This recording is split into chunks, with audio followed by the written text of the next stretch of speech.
Hey guys, welcome to the Next Level Mamas podcast. I'm here to encourage and empower you to create a life that you love as you head toward your own next level. Now, let's go.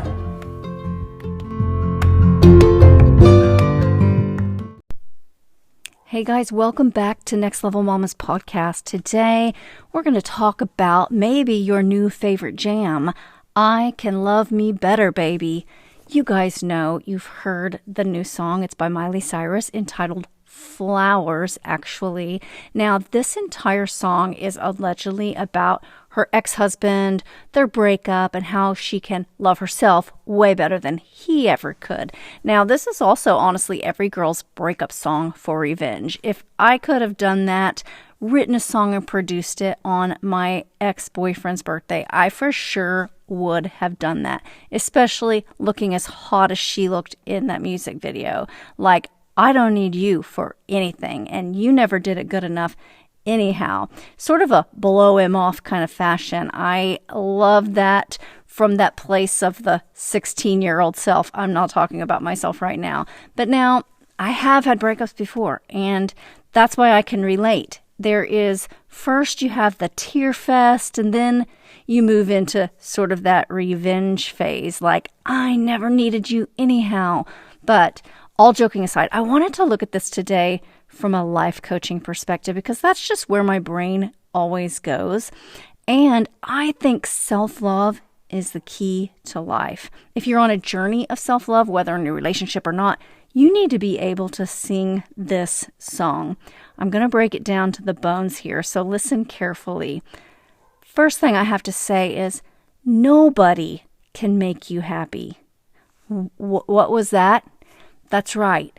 Nobody can make you happy. Your emotions come from your thoughts, period. Now, if you're new to this, I will explain it just a bit. Your sweetheart can give you flowers. You then have thoughts about the act of giving you the flowers. You may think things like, oh, that's so sweet. I love flowers. He really thinks about me a lot. And those are great things to think. But those are things that will give you that, oh, feeling. You know the feeling I'm talking about. That feeling of like happy and loved. I know you're thinking still, obviously it was the flowers because he gave them to me and I immediately felt the oh feeling and the happiness and the love. But that would be wrong. Now think about this. The act of giving someone flowers doesn't give that feeling. If you've ever had a stalker that sent you flowers when you didn't want them, you did not get that same, oh, that's so sweet kind of feeling. Now, you may have actually gotten some fear or anxiety or even anger at the sight of the flowers. It could literally be the same bouquet, the same vase, the same company doing the delivering. It could be on the same day. One gives you different thoughts than the other one, period. What's the point of all this? You don't need someone to give you flowers. You don't need another person to make you happy. You may want them to give you flowers and you can make your request known. Hey babe, birthday equals flowers. Valentine's anniversary, flowers please. Hopefully they will do that for you, but you give away all of your emotional power if you do not allow yourself happiness unless these things occur. Now, guys, I have a story from my past to share. This is a little bit dated because it's from a long time ago, and it makes me look not so nice probably, but you guys know I'm an open book here. Now, I dated my husband, and when we were dating, he gave me flowers. Wow, he loved me for sure. That's what I told myself. I still have pictures of our very first Valentine's Day from 1997 and the roses that he gave me. I still have that picture. It was a huge deal on our first Valentine's Day when we were dating. Now, fast forward about 5 years when we were married with babies and really didn't have as much money back then. He got me flowers on Valentine's Day, and I actually had a huge fit over it. Not a nice fit, but like a frustrated, angry fit. It's really embarrassing to think about it now because it's ridiculous. But the fit was not because he got me flowers. I love flowers. But he bought them, guys. He bought them on Valentine's Day, and we all know that flowers are at least triple the price on Valentine's Day. It was like a dozen roses. They were beautiful, delivered. I knew he probably paid about $150 for them. Now, this is the same time frame when he questioned if I even spent $30 at Walmart on any given day. He'd be like, "What'd you buy at Walmart?" We were young and not established in the world, so I was irritated. Flowers that would be dead in a few days versus things that I needed or would have wanted that don't actually die.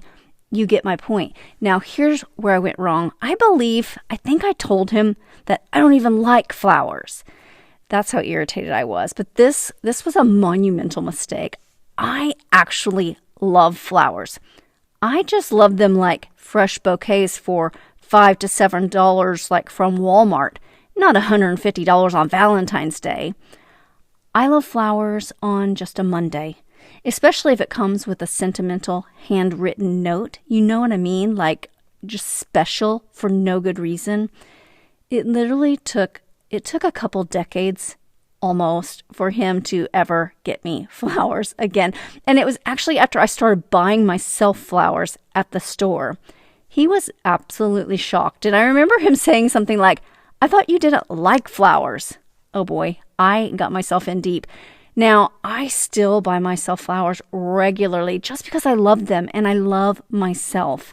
Now, he buys them for me too. He actually tries to buy prettier ones to outdo me, prettier than I buy myself, but I still spend less on the ones that I choose. But I never argue anymore. I love the flowers he gets me, but I don't need him to fulfill that for me. In all actuality, I should be able to love me better because I know me. I know my inner emotions. I know when I need some flowers. I can't expect him to read my mind. Now, what do y'all think? Should we discuss the part of the song where she says that she can talk to herself for hours, saying things he won't understand? Now, I laugh out loud thinking about this one because my husband is an amazing guy who loves to talk, but he does not talk like a girlfriend would sit around and talk to me. I would never expect him to. Like, as soon as it gets past the first sentence, if it's not about him, he starts to have the glazed over eyes look in his eyes. You know what I'm talking about. It's like, "Hey, are you still listening?" And I know he's not. Most things I say, honestly, he won't understand. Let's get real. Half the time, I don't even understand myself. And that's what a good friend is for. And that is also what a journal is for. Get those thoughts out of your head and onto paper to analyze and question them all. Now, that is definitely a whole nother subject for another podcast, maybe soon. Right now, I want you to put the new song on your playlist and go running. Definitely buy yourself some beautiful flowers and think of all the ways to love yourself. You are doing all the hard things. Nobody can love you like you can, and that is just fine. Walk by your mirror and tell yourself, "Hey, you look amazing." Acknowledge all your small wins as you go along. If you're going towards your goals, every tiny win, acknowledge it. Smile at yourself. Tell yourself you're doing a great job. Each day and week and even year, try to love yourself even better. That is my challenge to you. Now, I hope you are enjoying this podcast. For the bonus material that goes along with this episode, go over to my website, nextlevelmamas.com/podcast for the PDF download. Also, for personalized one-on-one help, reach out to me on social media or Facebook or Instagram or through my website, Next Level Mamas. Now, I will talk to you later. Bye.